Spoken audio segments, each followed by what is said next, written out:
Hi வணக்கம். இன்றைக்கி என்ன குழம்பு வைக்கலாம்னா, இது கொஞ்சம் தமிழ்நாட்டிலே வைக்குவாங்க, ஆந்திராவில் ஒரு மாதிரி வைப்பாங்க. இந்த பீர்க்கங்காய் நான் என்னுடைய ஸ்டைலில் வைக்கிறேன், பாருங்கள் எப்படி இருக்குன்னு பார்ப்போம். நல்லாயிருக்கும். எண்ணெய் காஞ்சிருச்சு. கடுகு,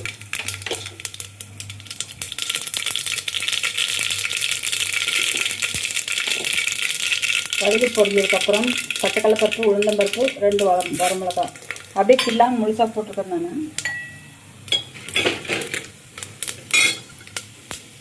அதுக்கப்புறம் ஜீரகம் ஃபஸ்ட்டே போட்டால் கசந்துடும், அந்த கருகீரை, அதனால் போட்டேன். வெங்காயம் 2 பச்சை மிளகாய் போடுறேன். கொஞ்சம் வெள்ளைப்பூண்டு 2-3 கொஞ்சம் தட்டி போட்டுக்கிறேன். மேக்ஸிமம் நான் எல்லா குழம்புக்குமே எதாக இருந்தாலும் வெங்காயம் கொஞ்சம் அதிகமாக போடுவேன். எல்லா சின்ன வெங்காயம் இருந்தாலும் பெரிய வெங்காயம் இருந்தாலும். ஏன்னா வெங்காயம் டேஸ்ட் கொடுக்கும், அது இல்லாமல் நல்லது, பிளட் க்யூர் பண்ணும். கொஞ்சம் உப்பு போட்டுக்கலாம், உங்களுக்கு தேவையான உப்பு போட்டுக்கோங்க. மஞ்சத்தூள் ஒரு சின்ன ஸ்பூன், 1 ஸ்பூன் போட்டுக்கோங்க.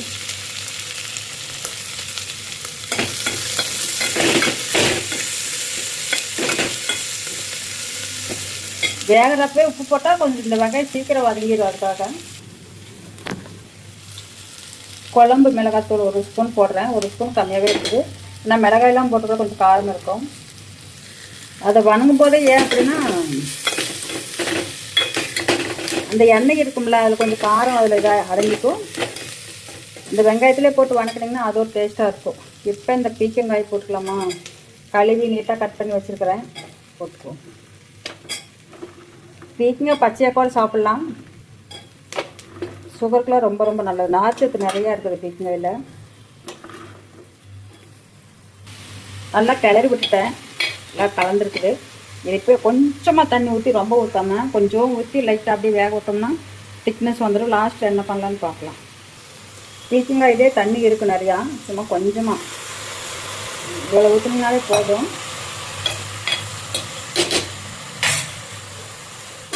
மூடி வச்சலாம், சீக்கிரம் வெந்துடும். அதுக்கு அடுத்து ப்ராசஸ் பார்ப்போம். தோசைக்கு மாவு, ராகி மாவும் கொஞ்சம் பச்சை பயிறு கூட போட்டு அரைச்சது இருக்குது. இதுதான் தோசை.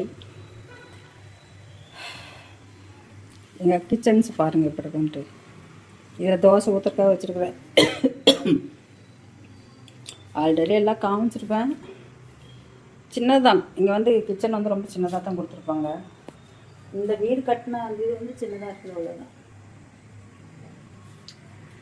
தேவையான பொருள் மட்டும்தான் வாங்கி வச்சுருக்கிறேன், மற்றவெல்லாம் எதுவும் வாங்க மாட்டேன். இந்த டப்பா நியூட்ரிஷன் பவுட்ரு வெயிட் லாஸ்க்காக குடித்தேன், அந்த இது வந்து இருக்குது, அதில் போட்டு வச்சுக்கிட்டு இருக்கிறெல்லாம். இந்த வீட்டை பார்த்தீங்கன்னா ஓட்டம் முடிச்சிடாதீங்க, எல்லாம் அப்படி இப்படியே கிடக்குது.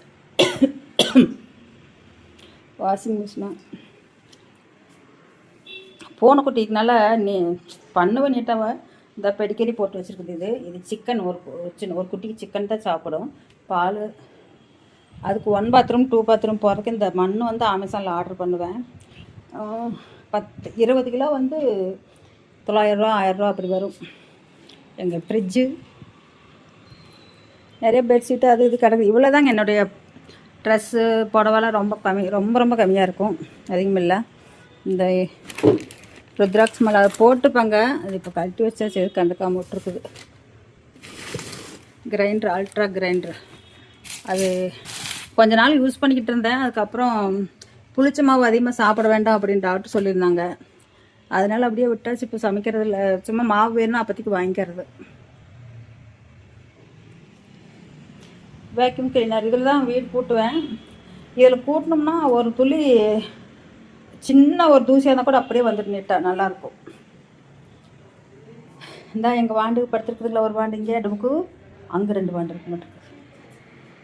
என்னடா என்ன சாமி பண்ணுறீங்க? கட்டெலாம் இன்னும் எடுத்து எதுவும் பண்ணாமல் இருக்குது. ஊருக்கு போகிறனால எல்லாம் எடுத்து அப்படியே போட்டு வச்சுருக்கிறேன்.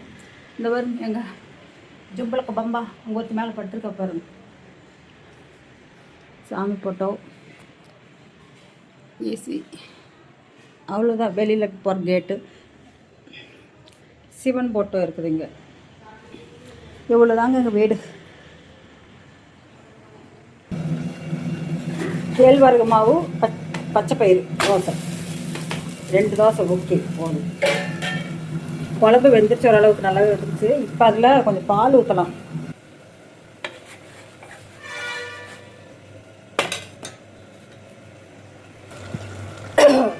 வெந்துருச்சு. நான் இதில் எண்ணெய் ஆட் பண்ணுறேன்னு பாருங்களேன். பால் ஊற்றி குழம்பு இது மாதிரி வச்சிங்கன்னா செம்ம டேஸ்ட்டாக இருக்கும். நான் அப்படியே கொஞ்சம் நேரம் அடுப்பு இருந்துச்சுன்னா நல்லா இந்த பாலெல்லாம் கொஞ்சம் சுண்டிக்கிச்சுன்னா கடைஞ்சி விட்டுலாம். அவ்வளோதான், இந்த வேலை ப்ராசஸ் முடிஞ்சிருச்சு. கலர்ஃபுல்லாக இருக்குதுங்களா? பாதி வேக்காடு வந்ததே பால் ஊற்றிடலாம். அதுக்கப்புறம் கொஞ்சம் நேரம் ஒரு கொதி வந்ததுன்னா இறக்கி வச்சுருக்கணும், நல்லாயிருக்கும்.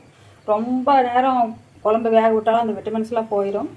இந்தளவுக்கு வந்ததுக்கப்புறம் பால் ஊற்றிட்டு அதுக்கப்புறம் இறக்கி வச்சுருக்கணும். அவ்வளோதான்.